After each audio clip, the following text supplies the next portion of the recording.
رکھیے گا. بہت سمجھنے والی بات ہے کہ آج کل سردی ہے اور لوگ وہ اوپر چادر لے کے تسالے کے نماز پڑھنے کے لیے آتے ہیں. اگر تو وہ چادر کے اندر ہاتھ رکھیں گے تو پھر کانوں کے لو تک اٹھا نہیں سکتے. پھر کانوں کے لو تک ایسے چادر تو اوپر جاتی ہی نہیں, چادر تو کندھے کے اوپر ہوتی ہے. تو ایسے کرنے کا ہمیں حکم نہیں ہے. ہمیں حکم ہے کہ کانوں کی لو کے برابر ہاتھ اٹھاؤ. تو اگر وہ کانوں کی لو کے باہر ہاتھ چادر سے نکال کے باہر ہاتھ اٹھا کے پھر چادر کے اندر لے جا کے باندھیں گے تو عملے کثیر ہو جائے گا.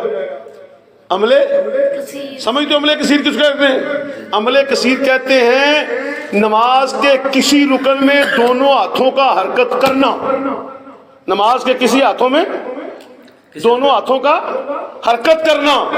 اگر دونوں ہاتھوں کا, اب یہ مسئلہ بڑا بڑا ہے جناب, اللہ کرے آپ کو سمجھ آئے.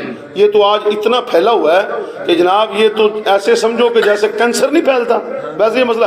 جو بچہ پینٹ شل پہن کے آتا ہے نا, اس کی پینٹ شل پہننا ایک اپنی جگہ پہ ہے, لیکن اس بیچارے کے دماغ میں یہ بات پھنسی ہوئی ہے کہ جیسے میں نے رکوع سے اٹھنا ہے نا تو میں نے دونوں ہاتھوں سے شرٹ نیچے کرنی ہے, حالانکہ وہ ہوتی نہیں, وہ ہوتی نہیں. تو جیسے اس نے دونوں ہاتھوں کو حرکت دی, نماز گئی. نماز بولیے, نماز سارے بولے نماز. نماز کے کسی رکن میں اگر آپ نے دونوں ہاتھوں کو حرکت دی تو آپ کی نماز, بولیے نماز واجب العیادہ دوبارہ پڑھنی پڑے گی.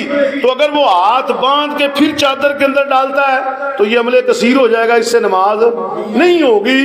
لہذا اس کو چاہیے کہ وہ چادر کو ایسے لے نماز پڑھتے ہوئے, ایک تو وہ لٹکے بھی نہ اور دوسرا ہاتھ اس کے چادر کے اوپر ہوں اور اوپر باندھے. اس سے ریلیٹڈ مسئلہ ساتھ ہی ہے کہ جو آج کل ویسٹ کوٹ پہنی ہوتی ہے, کوٹی پہنی ہوتی ہے اور اوپر کوٹ پہنا ہوتا ہے نماز پڑھنے کے لیے جب آتے ہیں, تو ان کے بٹن ایک دو لازمی بند کر لیا کریں, سارے کھلے نہیں ہونے چاہیے. تو یہ عملے کثیر آج بہت زیادہ ہو رہا ہے نماز میں.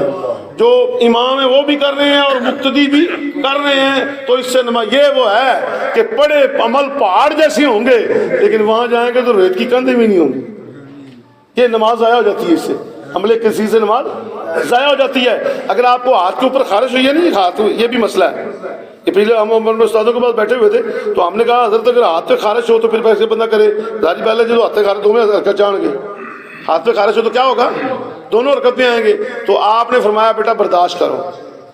انہیں کس رکن میں کر سکتے ہیں؟ آپ نے فرمایا ایک تو اتحیات پہ بیٹھ کے اگر ایک ہاتھ پہ خارش ہو تو دوسرے ہاتھ سے کر سکتے ہیں, کیونکہ یہاں ایک ہاتھ حرکت کرے گا, دوسرا حرکت بولیے دوسرا حرکت نہیں کرے گا. کسی نماز کے رکن میں بھی اگر دونوں ہاتھوں کی حرکت ہوئی تو نماز واجب